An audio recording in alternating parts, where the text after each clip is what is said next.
Good morning, good morning. I feel like saying good morning, good morning. How are you this morning? Because that's the way I grew up in my family, actually. When we would come downstairs, that's how my parents would greet us. Such a lovely way to start the day. Anyways, I'm here having my coffee. It's Nancy Yawner with Love to List and Keller Williams coming to you on another Postscript Saturday, a PS to our real estate week, where I share a little bit of behind the scenes at Love to List, as well as informing and educating you, the consumer, on the value a professional realtor brings when buying, selling, investing in real estate. And all of these episodes are posted on our YouTube channel. So if you don't have a need now and you do in the future, you can always consider us a resource, or you can hit the share if you know someone that's thinking about buying or selling or investing in real estate. Now, the month of August, I have dedicated this month to a lot of the shifts and changes that are happening in our industry. And I've had lots of conversations with you. This is my fourth conversation. It's going to be the last conversation on this topic. And next Saturday, I invite you to pop in to a Zoom call if you would like, and I can answer any questions that you have. So it'll be a private Zoom call for anyone interested, and we'll just send us a message. We'll send you a Zoom link, and it'll be at 9 o'clock on Saturday. So bring your coffee, and if you have any specific questions, pop on, and I'd be happy to answer them for you. It'll probably be for about a half an hour, 45 minutes. So feel free to pop in, and I look forward to answering your questions. So today is a little bit long, and it's about why a buyer may. So let me backtrack. Last week I talked about how years pass since I've been in real estate for 35 years. We have, and since buyer agency started, which is in kind of early 90s, we had a situation when we worked with a seller. We charged X amount of chickens, and when we did that, we would have discussion with the seller as to if a buyer agent were to bring us the offer, how much of that total, I'm just giving hands, I'm not giving an amount, that total amount of chickens would that seller be wanting to share with the buyer's agent. And that was always advertised in our MLS. It was called co-op compensation. And so, and now with the shifts and change, that little field of how much the seller is going to co-op is actually gone. And we don't even use the word co-op anymore, because now the way our listing agreements are written is they're broken up. So you have the listing compensation, the amount of chickens, and if the seller wants to participate in paying for a buyer's agent compensation, there's a section for that, and it will be how many chickens. And then also, or if the seller wants to really want to pay some closing costs to the buyer, so that when the buyer gets those closing costs, it can help pay for the buyer's agent. Because as I explained to you, with the buyer agency agreement, it's the responsibility of the buyer. And so as agents now, hey Deb, as agents now, instead of looking in our MLS, we have to call the agent, reach out to the agent, learn from the agent in a different ways as to whether or not the seller is offering any sort of compensation to the buyer's agent or buyer closing cost credit. So it seems as though there's a lot of discussion that the buyer may just want to go and to the listing agent and bypass that agreement or not have an agreement with a professional buyer's realtor because they think that that's going to actually perhaps save them money. They feel like maybe they don't need that buyer realtor's representation, so why not just go to the listing agent? And so what I want to share with you today, regardless as to who's paying the buyer's agent, whether it's the buyer or the seller, this episode is about why a buyer might want to really consider the reasons as to not go directly to the listing agent. And I have 3 key points. And under the first key point, it's actually, there's a lot of sub-points, a lot to talk about under that first key point. So it's a lot to take in. So get your coffee and enjoy the few topics that I have, or the few key points that I have here for you. I've made some notes. So why a buyer might want to really consider not going directly to the listing agent. I would say, well, so first of all, when a buyer goes directly to the listing agent, they're going to have 2 choices. They're going to have unrepresentation or dual agency. And for the most part, both are kind of the same. There's different terminology, different rules with each, but basically the main point is the buyer is not getting representation. They're not getting guidance, because when you go as an unrepresented buyer, the listing agent cannot give you any guidance. When you go as a dual agent, where the agent is representing both sides, they cannot really give advice to either party. So they become more of a referee, passing information back and forth, if you will, and whatnot. So either way, the buyer's not getting representation. And I'm here to share with you why a buyer will want representation.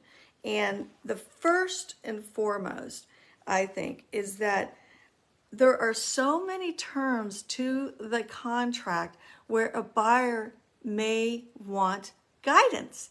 And I'm going to go through all of those key areas of the contract, let alone really understanding the contract and what your obligations are. But first of all, price, right? What price do you offer? Yes, you can look online and get an idea of price, but there's so much that goes into the offer price, because the offer price oftentimes has to do with market conditions as well as just what you see online, what has sold, what's active. There's so much more into the price. So there's also the deposit amount. Do you know as a buyer what is a good deposit? What's not a good deposit, right? And so contingencies. They're depending on the type of property that you're buying. You may not know all the contingencies that you can ask for. Oh, hey, Roma, you may not ask for. I'm just going through all of the things in a contract that a professional buyer's agent can give guidance on when you're working with a buyer, and why you may not want to go to the listing agent. So directly. So your contingencies, all your inspections. How do you know how are you going to write as a buyer unrepresented? How are you going to know the days for the home inspection? What type of inspections? Radon inspection, well inspection, septic inspection. What is your rights under the HOA document review period contingency? Water. A lot, when you're dealing with country property, a lot of people just go with the standard water test. Well, are there other water tests that you think should be administered? So there's so many, appraisal. Should you have an appraisal contingency? And our appraisal contingencies are written in a couple different ways. It's straightforward, or there is something called a gap appraisal. So, and same with the home inspection.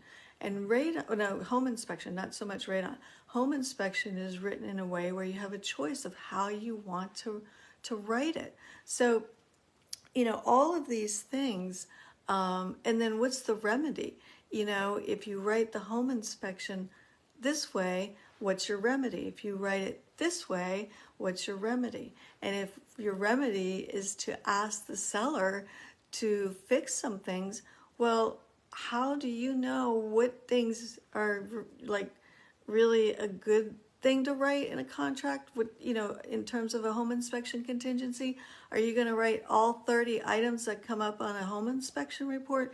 Because there's so many items that can come up on a home inspections report. So how do you decipher, what the priorities are? And granted, you might know intuitively as a buyer, well, if it's an HVAC issue, obviously I have to ask for something with the HVAC. But if it's something in the roof, like a truss, how do you even write that to remedy that?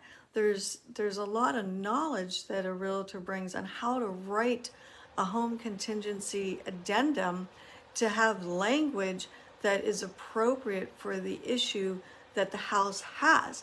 For instance, if you have a broken truss, you would need a structural engineer to come and take a look at that prior to and after it's remedied and provide a certified letter from that structural engineer, or a foundational issue. If a lot of people don't understand, when you do well, they think it's just the well outside. They don't realize that there's a whole system inside the house that needs to be looked at. So, so for all of those inspections, the other question you have there are timelines. What's appropriate timelines in a contract?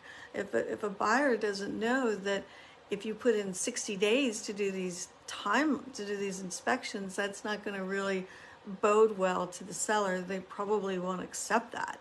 Or sale of home contingency. If you want to put a 90-day sale of home contingency, honestly, I'm not sure a seller would look fairly to that. So yes, it's between a buyer and a seller, right, coming together. But as an agent representing a buyer, there are so many aspects of the contract itself, key points of the contract, where an agent can give you advice. If you are unrepresented or dual agent, you are not going to get any of that advice. So I do say that sometimes there are some caveats or exceptions. If you are an attorney, you're very comfortable with contracts, you're real estate law, very well versed, I would say, okay, that might be fine to go unrepresented. I would say that if you are a person who is a multiple purchaser, someone who does a lot of contracts, big time investor, yeah, you may feel perfectly comfortable going directly to the listing agent. You may want to hire your own attorney to do some of the things that I just discussed here. So, which actually might be even more expensive in the long run. So home warranty, do you want to ask for a home warranty, and how much to ask for that, and what was the coverage like? Settlement company and settlement date. These things, like on by themselves, the settlement date or settlement company, you may not think is a big deal, but to the seller, there may be a reason why the settlement date is really important, which brings me to another point under the same thing about the contract. We're still under the contract point. Is, do you know as a buyer the right questions to ask the listing agent? So as a professional buyer's agent, I'm going to ask the listing agent several questions in order for us to write what we hope to be the winning offer. I'm going to ask things like, what's the timing of the seller? What's important to the seller in terms of if there's a rent back or any sort of special needs that the seller may have, or things like what conveys with the property. Oh, hey Marie, how are you doing? So I'm just going over, you should watch from the beginning because it's pretty good. It's all about why a buyer might not want to go directly to the listing agent. So I've talked all about the contract and where the buyer can get guidance on writing that offer from a buyer's agent. So I was talking about the questions. Usually as a buyer's agent, we go to the listing agent and we ask several questions in hopes to craft a winning offer. So as a buyer going on their own, they may not know what questions to ask. Does the buyer know or understand how and when their deposit would be at risk? That's a really key factor in our contracts. The buyer doesn't want to lose their deposit, especially if it's a high deposit or any deposit, but the higher deposit, my gosh, you don't want to be at risk of losing your deposit, and you need to understand when that risk happens and different ways throughout the time that you go under contract to settlement as to when you can actually get out of a contract. And there's all different ways that you can, as a buyer, you can get out of the contract and get your deposit back. But if you're working directly with the listing agent, you're not getting that guidance. So you don't really know when you can get out of a contract. You may not know, and you may not understand that your deposit is at risk if you miss a timeline. And that is so key, the timelines. There's so many tasks and so many timelines that need to be adhered and watched and managed and navigated from the time you go under contract to settlement. So I'm just looking at my notes. Here's a big thing too. When to do a title search and when to get your insurance ordered. A lot of people wait until the last minute, and if you're unrepresented, you might not know. You should do that as soon as you write that contract and get it ratified and under contract, right? You need to, and you should do it during your due diligence period. If you have a contingency period, you really should get your insurance, have a clue report done. Insurance companies are becoming more and more fussy and compliant and stringent on giving out insurance to people, because if the roof age is a certain age, it can be a real problem during a real estate transaction. And there are many things that are coming up now that never were an issue 10, 15, 20 years ago. So you have to really be on top of things to where you want to get your insurance and your title breakdown, the search of the property while you're in your due diligence period.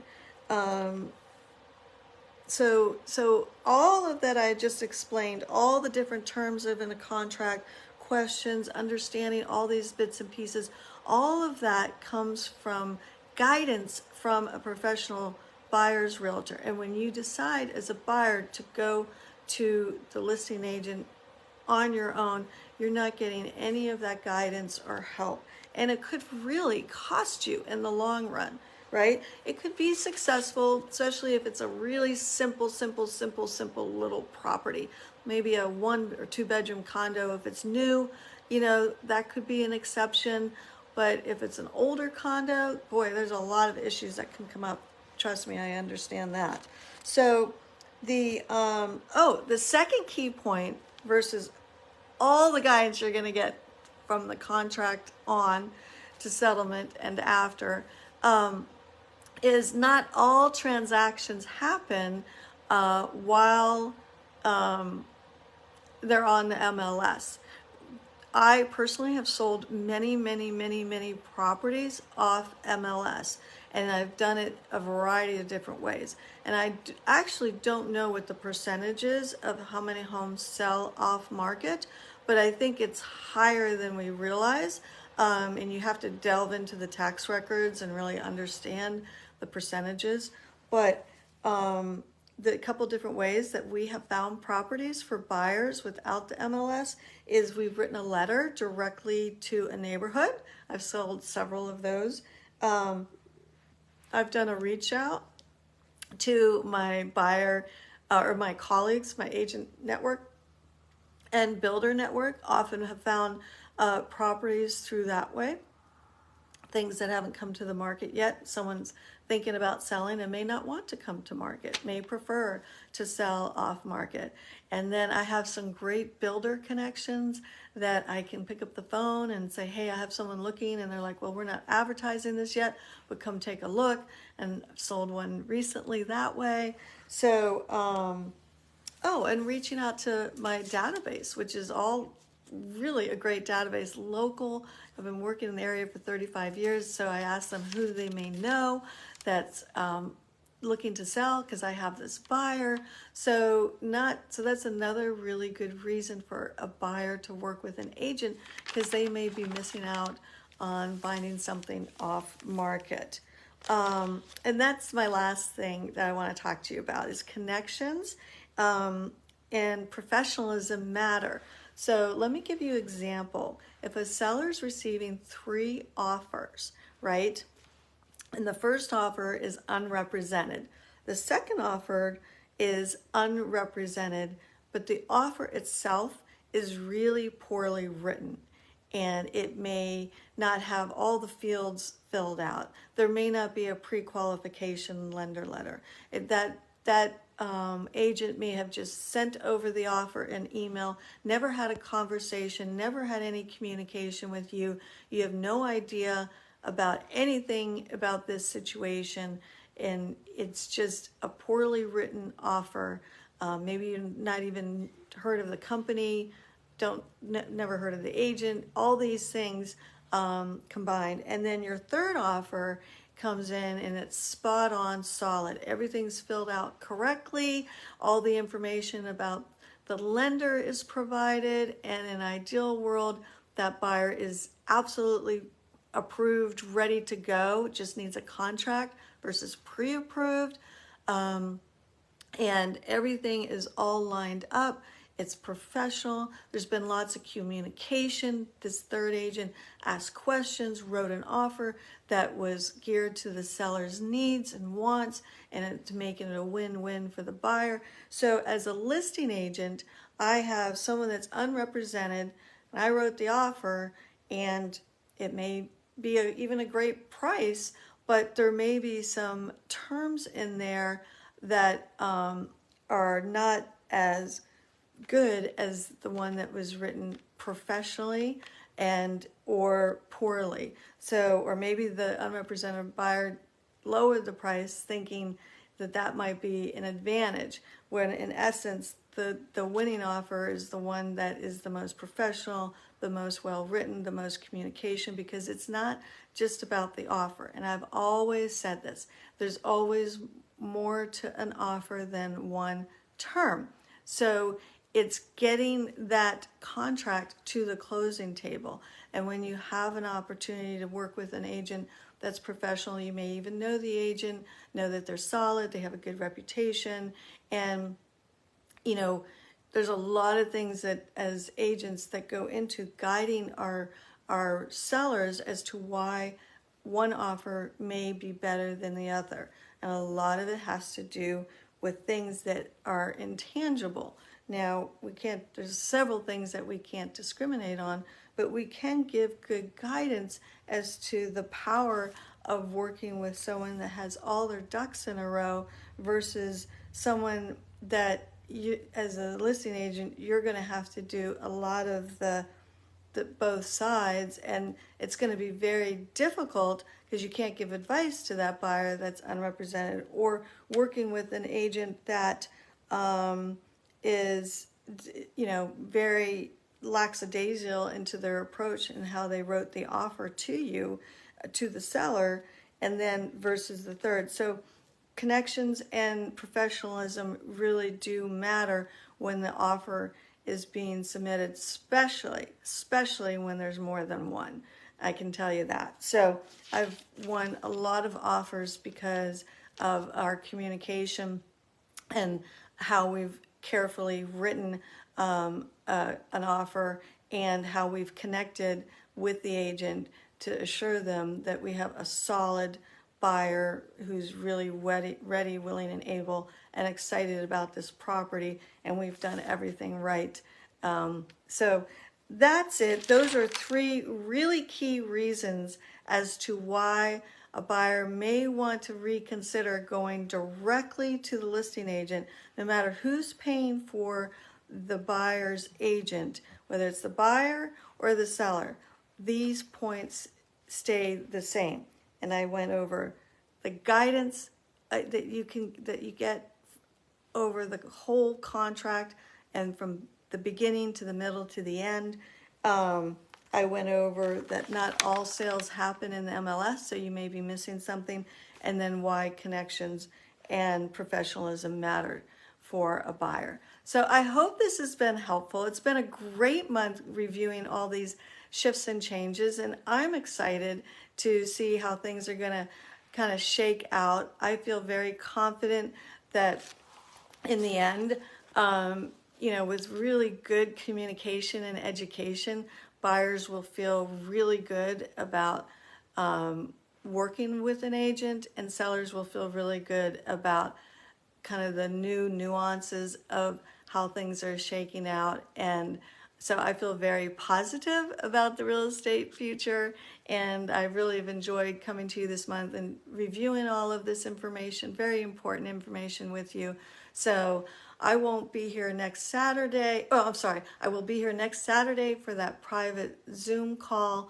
If you're interested, if you have any questions or that I can answer, I'm happy to do that. We'll post more information for you, and then we'll see you next Saturday, and I look forward to it. In the meantime, thumbs up, lots of love, and keep smiling, okay? All right, everyone, take care.